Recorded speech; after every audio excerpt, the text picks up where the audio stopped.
ذو رحمت، یعنی وہ بڑا رحیم ہے، اس کی رحمت بڑی وسیع ہے۔ اب ایک بڑی عجیب بات ہے کہ انسان خود پہ فخر نہ کرے، اگر وہ چاہے تو تمہیں فوری طور پہ فنا کر کے تمہاری جگہ دوسرے لوگ لے آئے گا، اور یہ اس کے لیے مشکل نہیں ہے۔ ہم روز دیکھتے ہیں کتنی ہی ولادتیں ہوتی ہیں اور کتنی ہی لوگ فنا ہوتے ہیں، کتنے ہی لوگ یعنی اس دنیا سے دار فانی سے کوچ کرتے ہیں روزانہ۔ تو یہ کوئی اللہ کے لیے مشکل کام تو نہیں نا، وہ چاہے تو آنن فانن پوری آبادی کو فنا کرے اور اس کی جگہ دوسری آبادی لے آئے، اور ہم دیکھ بھی چکے ہیں، یعنی ہم تو روز یہ دیکھتے ہیں فلسفہ جو تبدیلی ہے، کائنات میں جو تبدیلی ہے، یہ ہم جو موت اور ولادت روز دیکھتے ہیں، تو یہ ہمیں سے غافل نہیں ہونا چاہیے، ہمارے لیے عبرت ہے۔ ایک آ رہا ہے، ایک جا رہا ہے۔ اور اس کے بعد رب نے فرمایا کہ تمہیں معلوم ہو جائے گا کہ عاقبت کا گھر جو ہے وہاں پر وہ کس کے لیے، من تکون لہ عاقبت الدار انہ لا یفلح الظالمون، یعنی بے شک ظالموں کے لیے کامیابی نہیں ہے۔ پھر ان آیات کا تذکرہ ہے، اور میں عرض کروں گا کہ قرآن مجید میں ان آیات کو غور سے دیکھا جائے تاکہ ایک بہت دیرینہ مسئلہ جو ہے وہ قرآن مجید کو پڑھنے کے بعد حل ہو جائے، جس میں یہ بیان فرمایا گیا کہ کفار اس طرح شرک کرتے تھے اور اس طرح ان کا طریقہ تھا کہ جب کوئی جانور ذبح کرتے یا کچھ ایسا خیرات وغیرہ کا معاملہ ہوتا تو ایک حصہ اللہ کے لیے، ایک حصہ اپنے شرکاء کے لیے، اور اگر شریکوں کے حصہ اللہ کے حصے میں وہ نہیں ملنے دیتے تھے، اللہ کا حصہ شریکوں میں چلا جائے تو وہ اسے الگ نہیں کرتے تھے۔ تو اللہ نے فرمایا کہ یہ کتنا برا فیصلہ کرتے ہیں، یعنی انہیں تو انصاف بھی نہیں آتا۔ اب اسے اگر کوئی غور سے پڑھ لے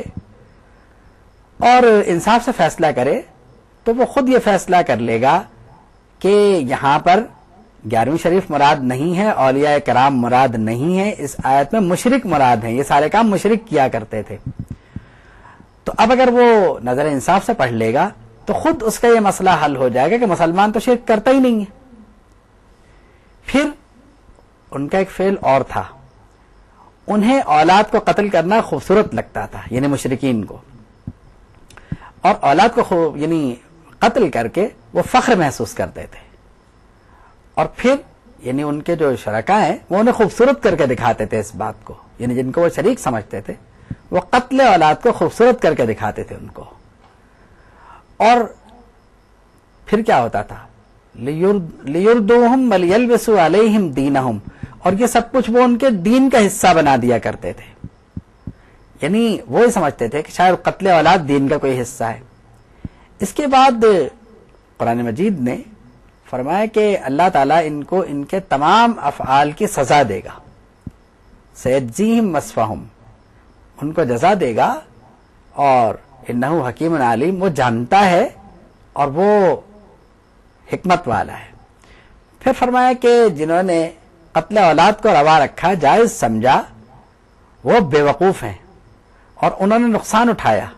اور جہالت کی وجہ سے وہ یہ کرتے ہیں، اور پھر اس میں یہ بھی کرتے ہیں کہ اللہ رب العالمین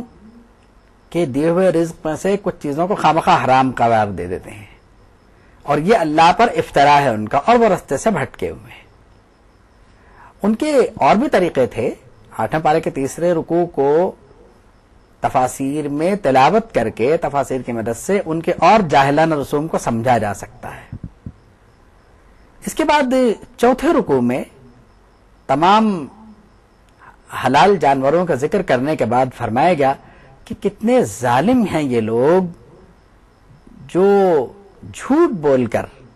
لوگوں کو گمراہ کرنا چاہتے ہیں، اور اپنی یعنی لا علمی کے باوجود وہ لوگوں کو گمراہ کرنا چاہتے ہیں، اپنی جہالت سے لوگوں کو گمراہ کرنا چاہتے ہیں۔ اللہ ظالموں کو ہدایت نہیں دیا کرتا۔ 5ویں رکوع میں محرمات کے فہرست یعنی حرام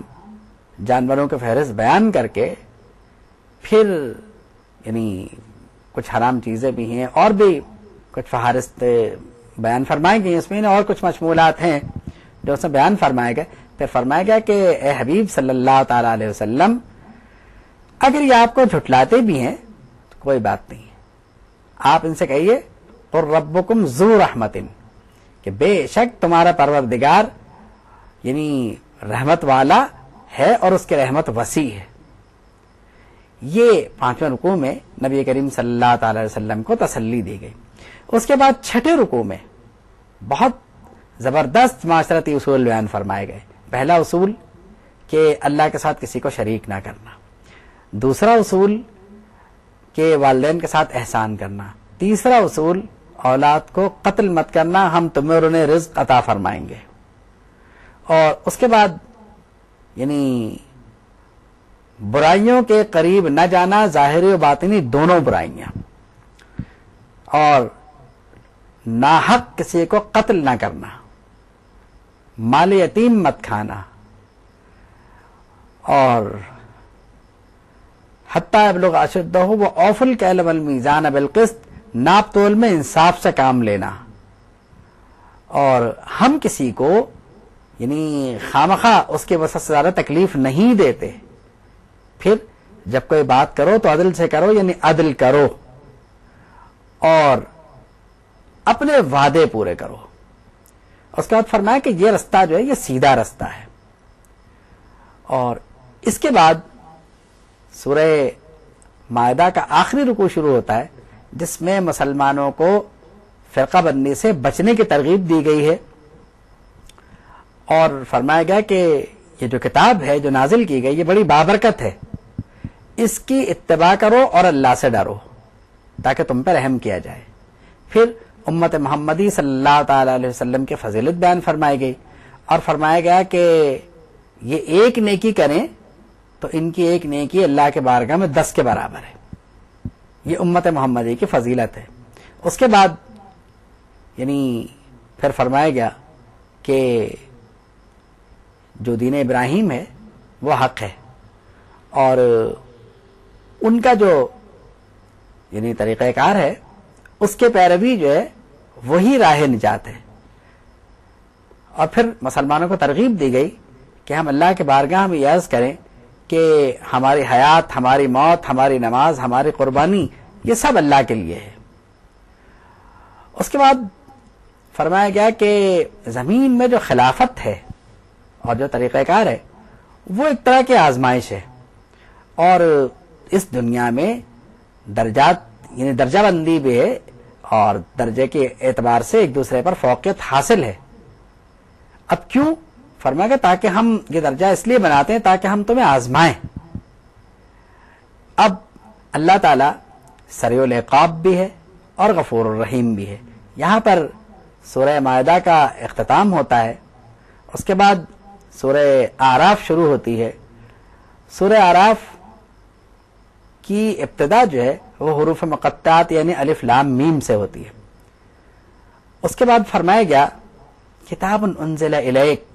اے حبیب صلی اللہ تعالی علیہ وسلم یہ کتاب ہے جو آپ کی طرف نازل فرمائی گئی۔ اب اس کا مقصد کیا ہے کہ لتنذر بہ وذکریٰ للمؤمنین، تاکہ آپ اس کتاب کی مدد سے یعنی جن کو ڈرانا ہے کافروں کو ان کو ڈرائیں اور مومنوں کو خوشخبریاں سنائیں۔ تو آپ نے اس کتاب کا مقصد دیکھا کہ مومنین کے لیے اس میں خوشخبریاں ہیں، کافروں کے لیے اس میں جو ہے وہ ڈر ہے۔ پھر وہی بات کم من قریۃ اہلکناھا، ہم نے کتنی ہی بستیاں جو ہیں وہ الٹ دیں، کتنی بستیوں کو ہلاک کر دیا، اور کس طرح کہ وہ رات کو سوئے اور ان پر عذاب آ گیا، پھر بے شک وہ چیختے رہے، اپنے ظلم کا اعتراف کیا، سب کچھ کرتے رہے، پھر کیا فرق پڑتا ہے۔ پھر فرمایا کہ ہم نے تمہیں زمین میں جگہ عطا فرمائی اور یہاں تمہارے لیے زندگی کی آسائشیں اور زندگی گزارنے کا سامان مہیا فرمایا، لیکن کم ہی لوگ ایسے ہیں جو تم میں سے شکر گزار ہوں۔ اس کے بعد حضرت آدم علیہ السلام کا قصہ 9ویں رکوع میں بیان فرمایا کہ پہلے ہم نے تمہیں پیدا فرمایا، پھر تمہاری صورت بنائی، پھر ہم نے تمام ملائکہ سے فرمایا کہ وہ سجدہ کریں،